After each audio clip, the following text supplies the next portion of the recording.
It was a Sunday, the 2nd of July, 06. The girls were at the dad's and I'd just done Sunday dinner for me and him, and his girlfriend Kat asked him to come up. So he says, I'll be home early. It will be about 10:20 that I rang him. No answer. And I kept ringing and ringing and ringing. No answer, and I just knew that something was wrong. Kat's mum answered the phone and said, haven't the police been to see you, etc. And I said no. And she says, there's been an accident. She says, Michael's been injured. He'd been hit with such force that his brain had swelled. And he'd got a lot of bleeding. And they came in and basically told us that it wasn't looking very good for him. Just knew that he'd gone. We just knew.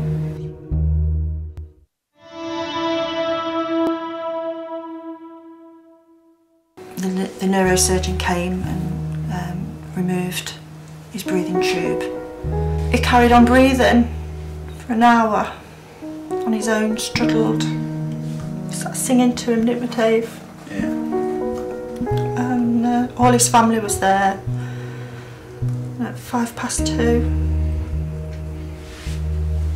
He just stopped breathing and he went.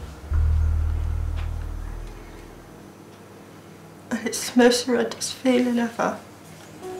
I mean, it's not just our family, it's his friends. I found it very, very difficult to acknowledge the fact that he was gone, because he was such a... He was a figure in everyone's life. If you knew him, he had such a big impact that you'd remember him forever. You couldn't believe it that someone that our age had died at such a young age for no fault of his own. Someone else had taken his life in a reckless act.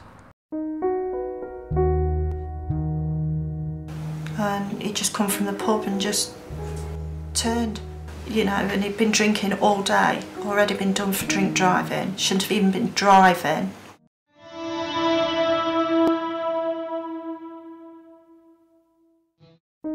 Just ploughed into Michael. To me, that's where Michael went at the scene of the accident, not in the hospital. Friends who would go to a pub, they'd have a few pints and then they'd drive. And before Mike died, I personally didn't really think much of it, because when you're young, you're quite naive and you do think, well, it's not going to happen to me, it's not going to happen to my friends. But as soon as it does, it's too late, and you then have to change your perspective on drink driving. If you see someone in a pub get into a car, you have to act on it, because if you don't, you feel guilty, because you know that they could just as easily do to someone else what has happened to our friend. You see him taking his first breath, and you see him taking his last, and I won't wish it on anybody, not anybody, and it's just not fair.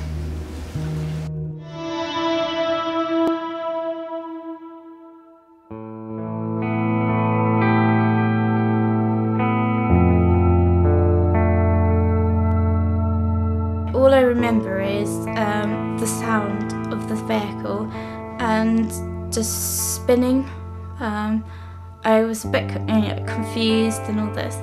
I went to touch my head and there was just blood, lots of blood. I was in pain, I was bruised, my face, couldn't see out both my eyes. My bottom of my face was swollen and bruised, and I had grazes all over my cheeks. I didn't look in a mirror. I didn't want to see myself. But when I did, I just burst into tears. I just couldn't believe it. And that's when the anger and the emotions started. For months I couldn't walk on pavements. I was too scared. I would jump at every sound, like every car sound. It was really hard. And still to today, sometimes I'm a lot better walking on pavements now, and I can walk on the pavements. But sometimes if a car goes by quite quickly, it's that sound, the same sound as that night. I get scared, and I'll tense up just because I expect it to hit me. I expect it to come and hit me again.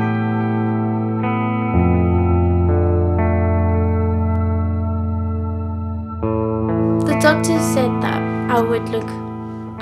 after the bruising had gone down, the swelling, that the scrapes would heal up, and the scar would go lighter, and my friends, my boyfriend, don't notice it anymore, but I do, and it's a reminder every day to what happened,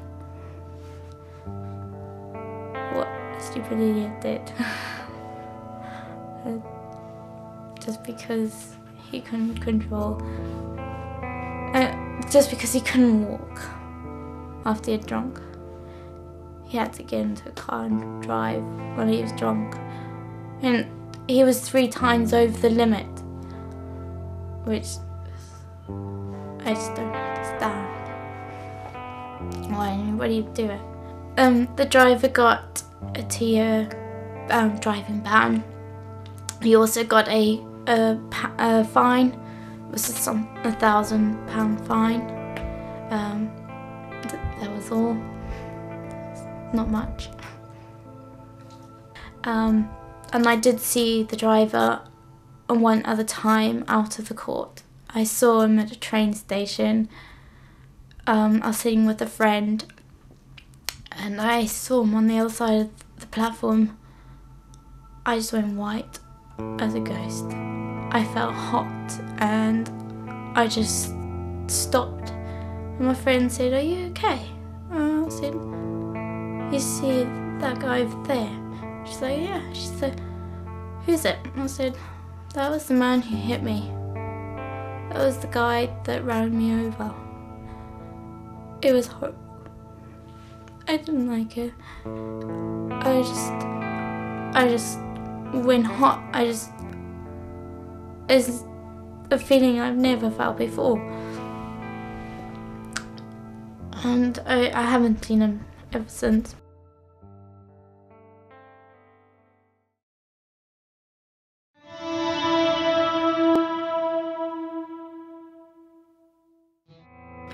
Don't drink and drive. The consequences could be dreadful. Even if you don't kill anybody, the person has to live with the injuries. They have to live with the memory. Not only physically does it hurt, but also emotionally. It kills.